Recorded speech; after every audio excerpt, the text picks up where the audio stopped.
The locomotive's whistle pierced the dry Montana air like a wounded animal's cry, echoing across the endless prairie that stretched beyond Copper Ridge Station. Samuel "Sam" Mackenzie adjusted his worn hat brim against the harsh afternoon sun, his calloused hands gripping the wooden platform railing as the train wheezed to a stop in a cloud of black smoke and steam. Before we begin, we'd like to ask you to tell us your name and the city you're watching from. We love getting to know our audience. Also, please don't forget to give this video a like, share it with others, and subscribe to our channel. That way we can keep bringing you more stories like this one. At 32, Sam had spent the last 8 years working his late father's ranch alone, watching neighboring families grow, while his own dreams of children and companionship withered like tumbleweeds in the relentless wind. The advertisement in the Eastern newspaper had seemed like divine providence. Respectable young woman seeks marriage to hard-working gentleman. Excellent housekeeping skills, strong constitution, desires family life in the West. But as passengers began descending from the train cars, Sam's confident expression slowly morphed into confusion, then shock. The woman approaching him unmistakably, the one from the photograph, with her distinctive auburn hair and delicate features, carried herself differently than he'd expected. Her traveling dress, though modest and well-made, couldn't conceal the unmistakable curve of her belly. "Mr. Mackenzie." Her voice trembled slightly, revealing a soft Irish accent that made his name sound like music. I'm Margaret O'Sullivan." Sam stared, his mouth opening and closing like a fish gasping for water. The woman before him was undeniably pregnant, not just slightly, but visibly, prominently so. "Ma'am, I think there's been some mistake." Green eyes filled with tears that she fought desperately to contain. "Please, sir, let me explain." "I know this isn't what you expected, but expected?" Sam's voice rose, causing several other passengers to turn and stare. He quickly lowered it, his face reddening. "You're carrying another man's child, and you think this is just unexpected?" The words hit Margaret like physical blows. She placed a protective hand over her belly, her chin lifting with a dignity that surprised him. "I was told you were a good man, Mr. Mackenzie. A Christian man who understood that sometimes circumstances beyond our control shape our lives. Who told you that? And who exactly decided not to mention this rather significant detail?" Sam gestured toward her condition, his voice thick with frustration and betrayal. Margaret's composure finally cracked. "The agency," they said. "They said you were desperate enough for a wife that details wouldn't matter. They said you needed help with your ranch and I needed ... She stopped, unable to finish. "Needed what?" Sam's anger was giving way to something else, a recognition of genuine desperation in her voice. "Needed to disappear," she whispered. "The father, he's a prominent man back east. Married. He made it clear that neither I nor the child would be acknowledged. His associates made it even clearer that our continued presence in Boston would be ... problematic." Sam studied her face, noting the exhaustion etched in the lines around her eyes, the way she held herself, as if expecting another blow. "So they shipped you off to some unsuspecting fool in Montana?" "I paid my own passage," Margaret said quietly. "And I can work. I can cook, clean, tend gardens, help with animals. I won't be a burden, Mr. Mackenzie. I just need somewhere safe to have this baby." The late afternoon sun cast long shadows across the platform, and Sam found himself studying this woman who'd just appended every plan he'd made. She was beautiful, despite her obvious exhaustion and fear. But more than that, there was something in her bearing, a strength beneath the vulnerability that spoke of character. "How far along?" he asked finally. 7 months, I believe." "Hey." Sam removed his hat and ran his fingers through his dark hair, a gesture Margaret would come to recognize as his way of processing overwhelming information. "Jesus, Mary, and Joseph," he muttered. "Please don't take the Lord's name in vain," Margaret said softly. Despite everything, Sam almost smiled. "You're lecturing me on propriety while standing here unmarried and pregnant by another man? I may have made mistakes, Mr. Mackenzie, but I haven't lost my faith or my manners." They stood in silence for a moment, the weight of the decision hanging between them like the dust motes dancing in the slanted sunlight. Sam thought of his empty house, the loneliness that aided him during the long winter nights, the desperate letters he'd written to the marriage agency. "The baby's father," he said finally. "Will he come looking? He doesn't want to be found any more than I do." Sam nodded slowly, then picked up her single, battered trunk. "Come on then. It's a long ride to the ranch, and we've got things to discuss." As Margaret followed him to his weather-beaten wagon, she whispered a prayer of gratitude. She didn't know what lay ahead, but for the first time in months she felt something besides fear-hope. Fragile as new grass, but hope nonetheless. The wagon wheels carved deep ruts in the dusty trail as Sam's horse, a sturdy mare named Patience, pulled them through the rolling hills toward the Mackenzie Ranch. Margaret sat beside him on the wooden bench, one hand steadying herself against the constant jostling, the other resting protectively on her belly. "Tell me about this baby's father," Sam said, without looking at her. His eyes fixed on the horizon where purple mountains met an endless sky. Margaret was quiet for so long that Sam thought she might not answer. When she finally spoke, her voice was barely audible above the creaking wagon and Patience's steady hoofbeats. "His name is Charles Whitmore. He owns 3 textile mills in Boston." She paused, swallowing hard. "I was employed in his household as a governess for his children." Sam's jaw tightened. He took advantage of his position. "At first I believed he loved me. He spoke of leaving his wife, of starting fresh somewhere new." Margaret's laugh was bitter.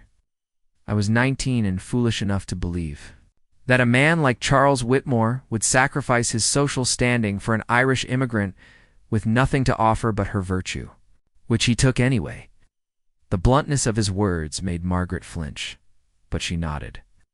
"When I told him about the baby, he accused me of trying to trap him. He paid me off and told me to disappear. When I refused, his associates made it clear that my continued presence in Boston was unwelcome." Sam glanced at her, noting the way her hands trembled slightly as she spoke. "They threatened you?"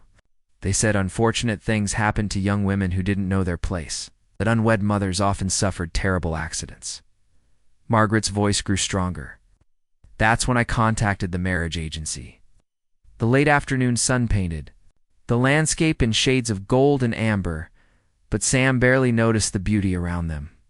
His mind was wrestling with the enormity of what he was considering. He'd wanted a wife, yes, but he'd envisioned a simple partnership, someone to share the work and eventually bear his children. This situation was far more complicated. "My ranch isn't much," he said finally. 200 acres, about 50 head of cattle, some chickens.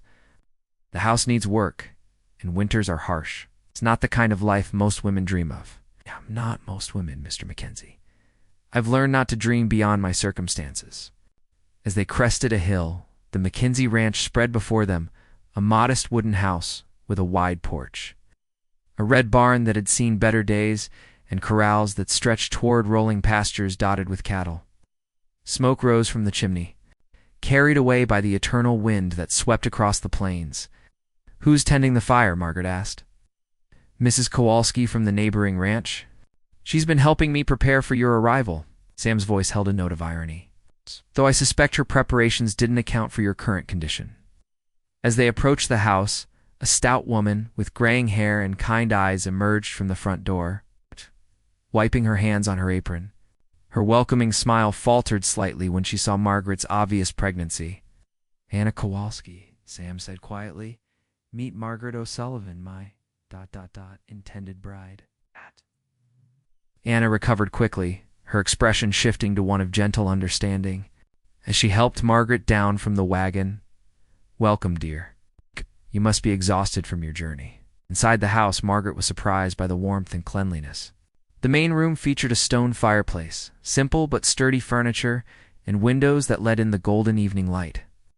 Anna had prepared a simple meal of beef stew and fresh bread, the aroma making Margaret realize how hungry she was. Sam tells. "Me, you two plan to marry soon," Anna said diplomatically as they ate.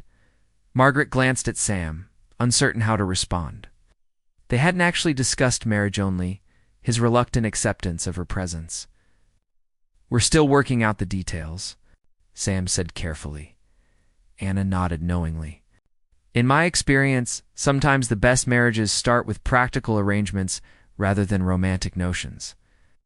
My own Jan and I were paired by our families in Poland. Love grew where it was planted. After Anna left, promising to return the next day, Sam and Margaret found themselves alone for the first time. The house felt smaller suddenly, more intimate. Sam showed her to the spare room. He'd prepared a small but clean space with a narrow bed and a washstand. "I appreciate your hospitality, Mr. Mackenzie," Margaret said formally. "If we're going to make this work, you'll need to call me Sam." Margaret nodded. "And I'm Margaret, not Maggie, not Meg. Margaret it is." Sam leaned against the doorframe. Studying her, "I want you to understand something. This isn't charity. If you stay, you'll work. You'll earn your place here just like anyone else. I wouldn't expect otherwise." And the baby, ... double quotes, struggling with words. "If we marry before it's born, legally it will be mine. Something in this territory. It means I'll be responsible for its welfare, its future." Margaret's eyes filled with tears again, but this time they weren't tears of fear. "You would do that, truly?" "I'm not a man who makes promises lightly, Margaret. But once made, I keep them." That night, as Margaret lay in the unfamiliar bed, listening to the wind whistle around the house, she placed both hands on her belly and felt the baby or babies, as she sometimes suspected, moving restlessly within her. For the first time since discovering her pregnancy, she allowed herself to imagine a future that didn't end in disaster in his own room. Sam stared at the ceiling and wondered what he'd gotten himself into. But beneath the uncertainty was something. Elsa sensed that perhaps his lonely house might finally become a home. 3 weeks later, Margaret had settled into the rhythm of ranch life with surprising ease. Her pregnancy had progressed without complications, though she often felt as if she were carrying something much larger than a single child. Dr. Harrison, who'd ridden out from town to examine her, had remarked on her size, but attributed it to her first pregnancy and good nutrition. Sam had proven to be a patient teacher, showing her how to tend the chickens, milk the cow, and manage the vegetable garden Anna had helped her plant. They'd married in a simple ceremony at the local church, with Anna and her husband Jan as witnesses. Got it. It was a practical arrangement. They told themselves legal protection for Margaret and the coming child.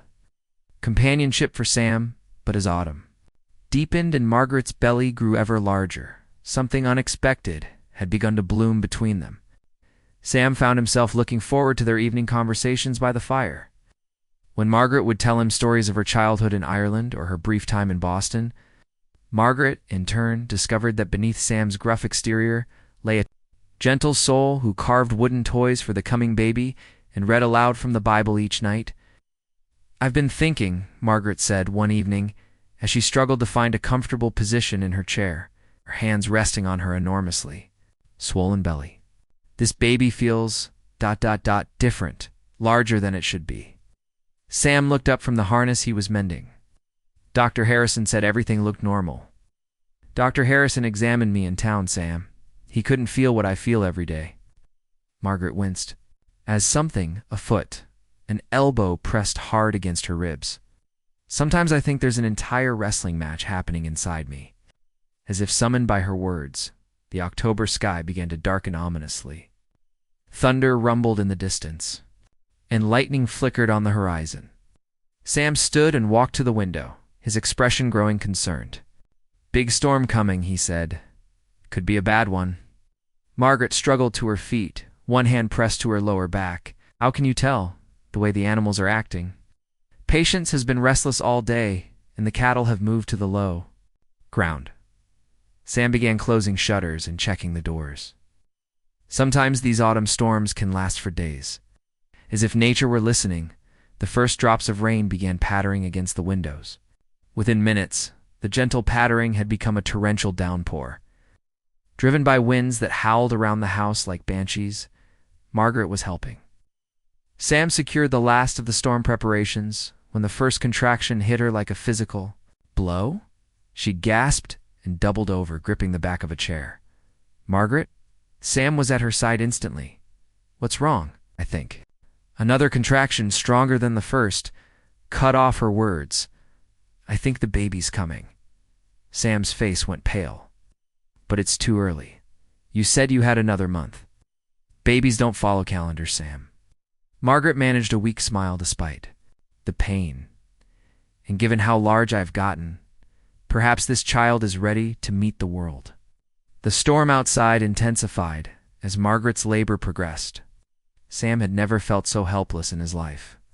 He'd assisted with countless animal births, but this was different. This was Margaret, and he was terrified of losing her.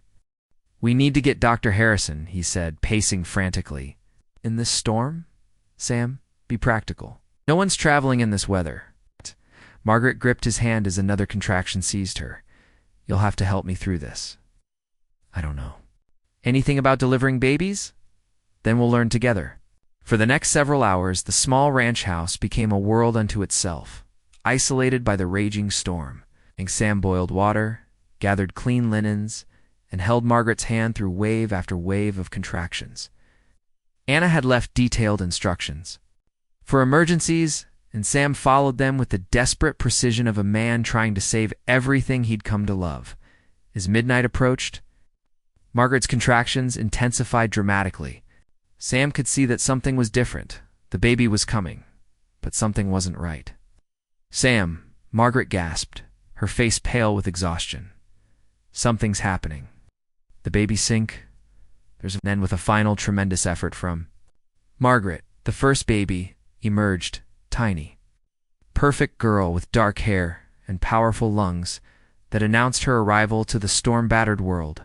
Girl, Sam whispered in amazement, carefully cleaning the infant and wrapping her in a soft blanket. Margaret, we have a daughter. But Margaret's expression was one of confusion rather than relief. Sam, something's still happening, I think. I think there's another baby. Sam stared at her in shock. Another baby? Before Margaret could answer. The second baby made its presence known. Another girl, this one with lighter hair but equally strong lungs. Sam's hands shook as he welcomed the second infant into the world. Twins, he breathed. Margaret, we have twins. But nature wasn't finished with its surprises. Sam was tending to the second baby. Margaret cried out again. Sam, there's another one. The third baby, a boy this time, arrived as the storm reached its peak fury outside. Sam could barely comprehend what was happening. 3 babies? How was this possible? And then, just as he thought the night couldn't become more overwhelming, Margaret's eyes widened in panic. Sam, I can feel another one. There's a 4th baby. The final infant, another boy, arrived just as dawn was breaking, the storm finally beginning to subside. Sam sat in stunned silence, surrounded by 4 tiny, perfect babies and one exhausted but radiant Margaret. Quadruplets, Margaret whispered in amazement. We have quadruplets. Sam looked around the room at the 4 baskets Anna had prepared. For one baby, now each holding a precious new life. His carefully ordered world had been turned completely upside down in a single night. Margaret, he said softly, his voice filled with wonder and terror in equal measure, what in God's name are we going to do? The first weeks after the birth tested every resource Sam and Margaret possessed. Act for babies meant 4 times the feeding, 4 times the crying, and virtually no sleep for either parent. Sam had hastily converted the barn's grain room into a makeshift nursery, crafting 4 cradles from available wood and enlisting Anna's help to create enough diapers and clothing. For the unexpected additions to their family, they named the babies. In order of their arrival, Rose, the firstborn daughter with dark hair and Sam's determined chin. Lara, the fair-haired second daughter who rarely cried. James, the third-born son who seemed to sleep peacefully through his siblings' loudest moments. And finally William, the youngest, whose powerful voice could wake the entire household with his demands for attention. I don't understand how Dr. Harrison missed 3 extra babies, Sam muttered as he paced the floor at 2 a.m, bouncing a crying Rose while Margaret nursed Clara and James simultaneously. William slept peacefully in his cradle, having been fed an hour earlier. Perhaps he was too polite to comment on my enormous size, Margaret replied with exhausted humor. Or perhaps for babies simply hide better than one. The physical demands were overwhelming, But Sam discovered something unexpected in those first chaotic weeks, a profound sense of purpose he'd never experienced before. These weren't just Margaret's children anymore. They were his responsibility, his family. When Rose wrapped her tiny fingers around his thumb, when James quieted only at the sound of his voice, when Clara smiled for the first time while he was changing her diaper, Sam felt a transformation occurring within himself. Community rallied around them in ways that surprised both Sam and Margaret. Anna organized a rotation of neighboring women to help with cooking and laundry. Jan and his sons helped with the expanded ranch work that Sam couldn't manage while caring for infants. Even gruff old Mr. Peterson, who rarely spoke to anyone, appeared one morning with a carefully constructed high chair and for matching wooden spoons. "Heard you had yourself a situation," Peterson had grumbled, his weathered face hiding what might have been a smile. "Figure you'll need these eventually." As winter deepened and the babies grew stronger, Sam and Margaret found their partnership evolving into something neither had expected. The practical arrangement they'd entered into was becoming something deeper, built on shared exhaustion, mutual respect, and the daily miracle of watching for small lives flourish under their care. "Do you ever regret it?" Margaret asked one evening as they sat by the fire, each holding a sleeping baby, while the other two dozed in their cradles. "Taking on so much more than you bargained for?" Sam looked down at James, who was clutching his finger even in sleep. Then across at Margaret, holding William with the same natural grace she brought to everything she did. "I thought I wanted a simple life," he said quietly. "Wife to help with the ranch, maybe 1 or 2 children eventually. Instead, I got chaos, sleepless nights, and more responsibility than any sane man would choose." Margaret's face fell slightly, and Sam realized how his words must sound. "But Margaret," he continued, reaching across to touch her hand, "I've never been happier in my life. These children, our children, they've turned my quiet house into a home. You've turned it into a home, even though they're not truly yours," I gasped softly. "Even though another man don't," Sam interrupted gently. "Charles Whitmore may have given them life, but I'm their father. I'm the one who's walked the floor with them at night, who's changed their diapers and worried about their health. I'm the one who'll teach them to ride horses and read books and treat others with respect." Margaret's eyes filled with tears, not of sadness this time, but of gratitude and something deeper. "Love you, Sam Mackenzie," she whispered. The words hung in the air between them, heavy with meaning. Sam had never expected to hear them, had convinced himself he didn't need them. But now, looking at this woman who'd brought such unexpected richness to his life, he realized he'd been waiting his whole life to feel what he felt at this moment. "I love you too, Margaret Mackenzie," he replied, using her married name with intentional emphasis. "All of you." Spring brought new challenges and new joys. The babies were crawling now, requiring constant supervision and baby-proofing of the ranch house. Rose had inherited her mother's determination and her father's stubbornness, frequently attempting to escape the confines of the main room. Clara remained the quiet observer, content to sit and watch her siblings' adventures. James had developed an early fascination with anything mechanical, often found examining door hinges or trying to take apart his wooden toys. William had grown into his powerful voice, using it to summon attention whenever he felt neglected. Sam expanded the house that summer, adding to proper bedrooms and a larger kitchen to accommodate their growing family. Margaret planted an extensive garden, knowing they'd need to preserve enough food to last through the winter for 6 people instead of 2. "Sometimes I think about writing to my sister in Boston," Margaret said one afternoon as she watched Sam, teaching Rose to pet one of the calmer horses while the other 3 babies napped in the shade. "She doesn't even know she has nephews and nieces." Oh. "Do you want to?" Sam asked, lifting Rose higher so she could better reach the horse's neck. "I'm not sure. My old life feels like it belonged to someone else. Someone who was afraid and desperate, and running from her mistakes." Margaret smiled as Rose giggled with delight at the horse's soft nose brushing her palm. "This person, this life feels real in a way nothing ever has before." That evening, as they sat on the porch watching the sun set over the Montana plains, for babies finally sleeping peacefully in their cribs, Sam reflected on the journey that had brought them here. He'd answered an advertisement looking for a practical arrangement and found instead a love story he never could have imagined. "You know," he said, pulling Margaret closer to him on the porch swing he'd built, "I used to think God had forgotten about me out here, left me to work this land alone until I died. And now?" Margaret asked, settling comfortably against his shoulder. "Now I think he was just waiting for the right moment to give me everything I never knew I wanted." In the distance, a coyote called to its mate, and the wind carried the sound of cattle settling for the night.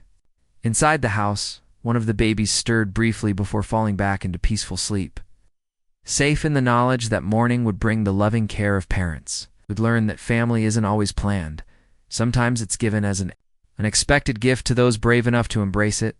The Mackenzie Ranch had found its soul at last. In the laughter of children and the love of two people who discovered that the best stories begin not with once upon a time, but with I never expected this. But